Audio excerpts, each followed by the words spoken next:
Welcome to the stream, Sean. How you doing? Good to be here. Thank you guys for having me. Kick it off with the funding announcement. What's going on? What's new with you? Yeah, we're excited today to announce that we've raised $200 million across our Series E. Oh, Thank you guys. congratulations. Series Been E? waiting, Series E, been waiting Wow, for that gong moment. that's Let's amazing. go. We're gonna hit more. We're gonna hit More sound more effects, please. sound More. Give me effects. the Ashton Hall. Give me the Overnight Ashton Hall. success. Overnight success. Yeah, how long have you been doing this? I'm a few months away from my 10-year anniversary with Stories. So Wow, overnight exactly success. overnight success. A real Overnight, overnight classic success. overnight That's success. great. But introduce the company, break it down for us. What do you do? For sure. So we're building a commerce enablement platform that's entirely designed to level the shipping experience for brands of all sizes with Prime. Over the last 2 decades, retail has changed where you don't walk in a store and swipe your credit card and walk out with the product. Mm-hmm. You swipe your credit card online and you walk out with trust that you're going to get the right product when the brand said, you're going to have easy returns. And these massive giants like Amazon have realized that is what's driving today's buying behavior. And so they've invested tens of billions of dollars into building out this competitive advantage. Meanwhile, every other brand is kind of in this stone age where if it's take cloud computing, they're still building their own data centers, managing their own racks in their office. And so we give them a scalable platform that combines an end-to-end physical fulfillment network that ships over 30 million packages a year. Last year, we hit about 15% of US households. We powered over 1% of Black Friday, Cyber Monday. But then all of the technology, not only that runs that network, but that also speaks to the consumer. So there's a high probability to either yourselves or people listening have actually delivered you a package before, Oh, really? powered that tracking link you may never even have known. Wow. So talk about how asset heavy or asset light the business is. What do you own? Do you own warehouses, trucks, planes, boats? What are you sitting on top of? Who are your key partners to make this happen? Yeah, great question. Our three pillars are really a network, software, and scale. We Mm-hmm. give economies of scale across a network of assets. Some of Yep. those we run ourselves. So Yep. we do now operate 13 fulfillment centers, Okay. employ about 2,000 individuals across those fulfillment centers. There we go. Congratulations. That's huge. It's Keeps crazy. The keeps scale me is on wild. planes all the time, Yep. constantly going to a different city. But Yep. then about 70% of our business is an entirely asset light network, existing warehouses, existing trucks, Mm-hmm. particularly existing last mile carriers where we manage a network of about 3 dozen of them. But then all of that overlaid with our technology so the customer has one consistent experience no matter where we deploy their inventory.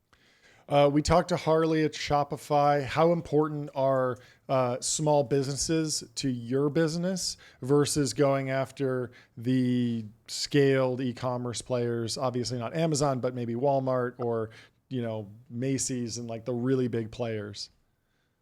Great question. I'd say we're kind of squarely in the middle where we Mm-hmm. serve a lot of mid-market brands, Mm-hmm. about 500 of today's market leaders. So we power all of the deliveries for brands like Athletic Greens, Mm-hmm. Seed Health, True Classic Teas, Mm-hmm. Proactive the skincare, Quip the toothbrushes, Billy the razors. Okay. It's a lot of today's kind of multi-hundred million revenue leading brands, the types of companies you'd see walking the aisles of a Target, for example. Yeah, is that mostly founder led? I imagine that a lot of the founders of those companies kind of in your boat, been in business maybe a decade, raised a bunch of money and kind of at the same conferences.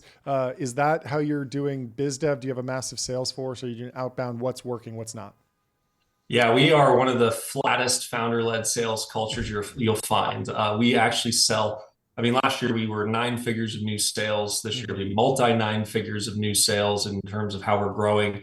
We have a 7 rep sales team, and Mm-hmm. so we are on Wow. the plane all the time, meeting with our different brands, meeting with these customers. And I think that's actually one thing that blew away investors in this round. If Mm-hmm. you look at our last 4 quarters of sales beats, I mean, we were 3x our Q1 goal this Q1 alone. We hit most of the year.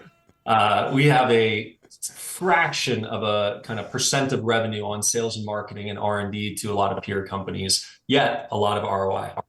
This is such a funny interview because not only is it live, which is obviously a little higher stakes, but there's also a very chaotic soundboard potentially throwing you off. Well, I mean, there's of so your many. talking Every points. single. I It's don't want to good throw you news. off. It's good news. That's my personal reaction. But if you can when make I it through hear a something- TBPN interview, like Bloomberg or CNBC is going to be a walk in the park. Walk 'cause in the it's park, 2 minutes, cakewalk. no soundboard, really easy. You got a question? What was the dynamic? I mean, I imagine the last, 5-6 weeks have been intensely stressful just because of what your underlying customers have been going through. Did the round get kind of done before that, or were you simultaneously navigating trade? I imagine you were navigating a trade war and a new financing. Yeah. Just sounds intense, but what did the timeline look like? Yeah, we kind of come to the principle that everything crazy happens at once at Stored, so it's never a time off. I'd say that we were laying the groundwork for some of this before the trade war really started, and it kind of threw a big wrench into the fundraise in terms of some people realized how good it was for us, and some people got really scared. Thankfully, and I'm so fortunate to say, Stored grew massively at other issues. Take COVID, take war breaking out, take the UPS or Canada Post strikes. All those are a reason for a brand to say, you know what, I'm not going to face this on my own. I don't have the economies of scale to stay flexible. I don't want all the risk on my business. Let me go to a network like Stored. And so thankfully, very similar here, where there's really two tariff issues going on. One is anything that comes into the ports from other countries in large quantities, and that's kind of the standard tariff people are talking about. The other one is the de minimis, IMEX, Section 321, all these e-commerce brands sending small packages into the US, not via a container on the water, just a small package where if it's under $800, they haven't paid taxes or tariffs on the import. That was really made for people like us, individuals traveling internationally, sending products back to families, and it got exploited into this massive program where about half of Shopify's top 100 e-commerce businesses were shipping from outside the US.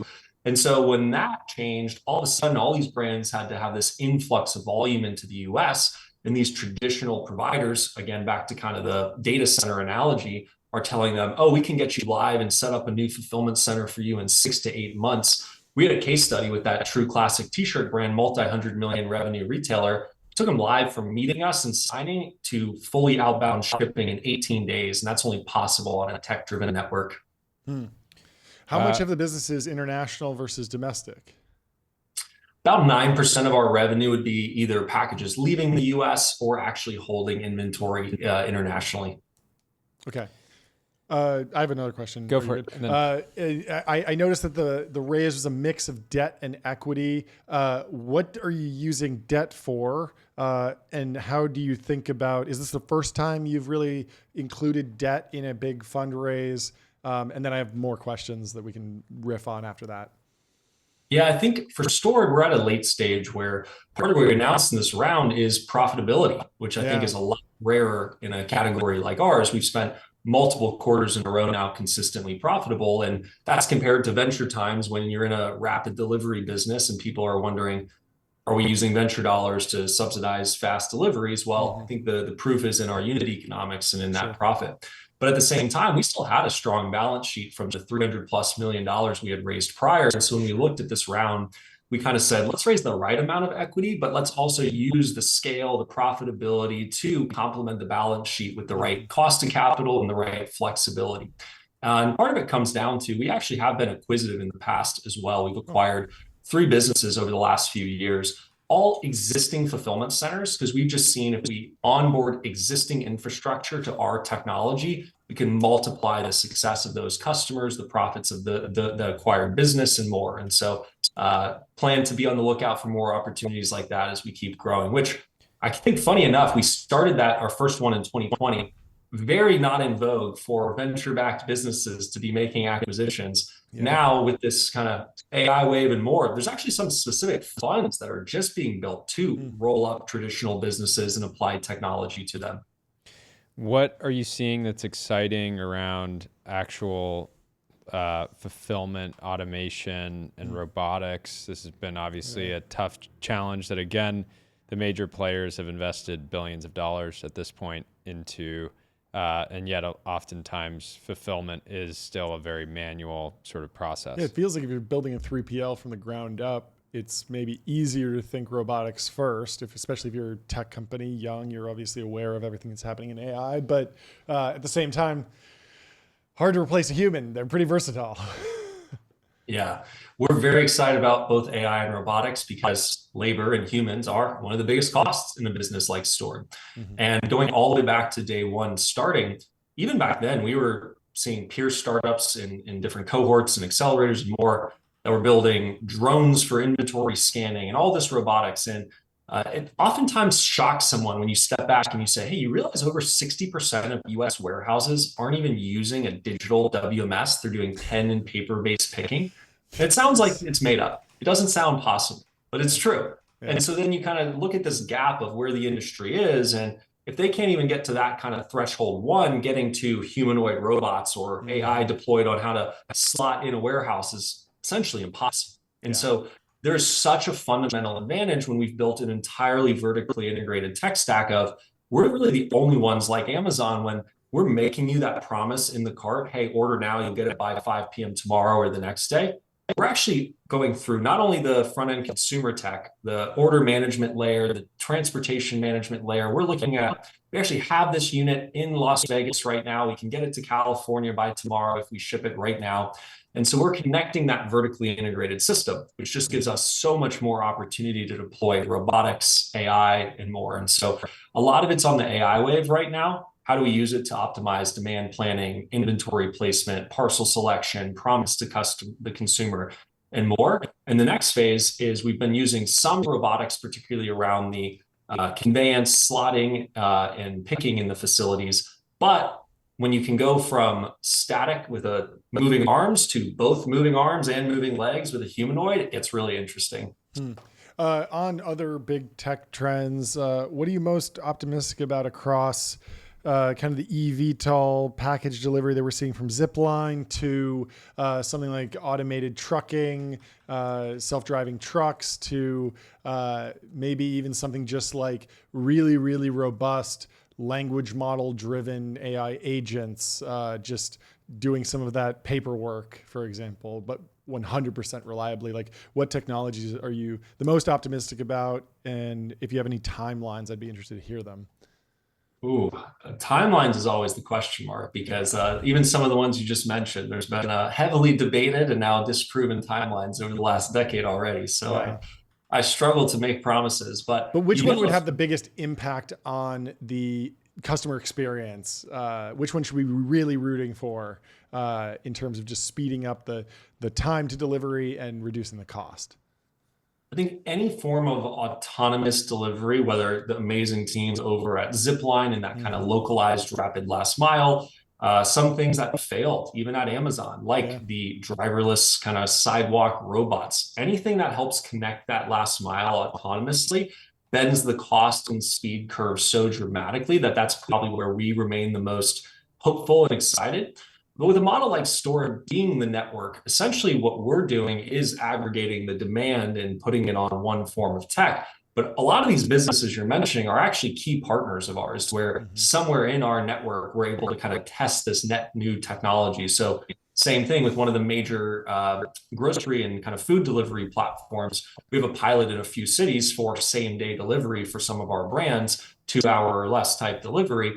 But you wouldn't assume if you looked at Store that we're working with that type of company because it's buried in the network. So anything autonomous last mile, anything humanoid in a facility, and really anything around demand planning with AI, I think that is the most critical because if you talk to brands, demand planning is the thing that really only enterprises will say they do well. And I think most of them are a little self-infatuated when they say they're doing it well. Demand planning is the biggest struggle in anything physical supply chain and speaks to the problem our friends at Peloton had during COVID. It's really hard. I'm looking at the bottom of our ticker. It's Polymarket has the U.S. recession in 2025 dropping like a stone. Let's hear it for the U.S. economy. But my question for you is, are you seeing data on the health of the U.S. consumer? How is demand in the U.S. economy? Yeah, we have a really interesting kind of front line to the consumer across a lot of industries. We've purposefully positioned to very macro resilient industries, things like health and beauty. You still eat Sure. the same makeup and skincare in bad times, things like nutrition and supplements, very similar. A lot of subscription orders that we fulfill, almost 50% Sure. of the volume we ship. And so thankfully, our brands have been pretty well insulated. But we actually saw an interesting trend in April, which was an uptick for many of them. And we were questioning it, saying, is this consumers buying because they think prices are about to go up, or what is this signal? And so far, we haven't seen a kind of bullwhip from that negatively in May. And so year to date, our metrics and kind of markers to the consumer have actually remained pretty strong, even though there's a lot of kind of fear and uncertainty when you watch the news and look at the macro. Let's go. Let's hear it for the American consumer. You're Endlessly undefeated. relentless. Undefeated. Undefeated. This has been fascinating. Yeah, it's been Thank you for great. coming on. I Thanks so remember much. the first time I heard about you and Stored was from John at Strike, I think in 2021, and he was just so incredibly bullish on you, and I can see why. So thank you for coming on, and congrats to the whole team on the milestone. Means a ton. We're very proud to have Strike led, and I think something like 50% of the store investor base has joined TBPN so far. I saw Fantastic. Kleiner, Chad at Sousa, and so Oh we're yeah. super thankful Well, for they're not good only their investors. Send us support. more. Yeah. Well, come Yeah, back on and- when you have interesting data too. You don't need to come on just for fundraising news. If you're seeing stuff Yeah, that that'd be great. you think would be interesting to us and the audience, Yeah. love to have you back on. Thanks so much. We keep the news flowing, so we'll reach back out soon. Thanks, We'll guys. talk to you soon. Cheers, Sean. See ya.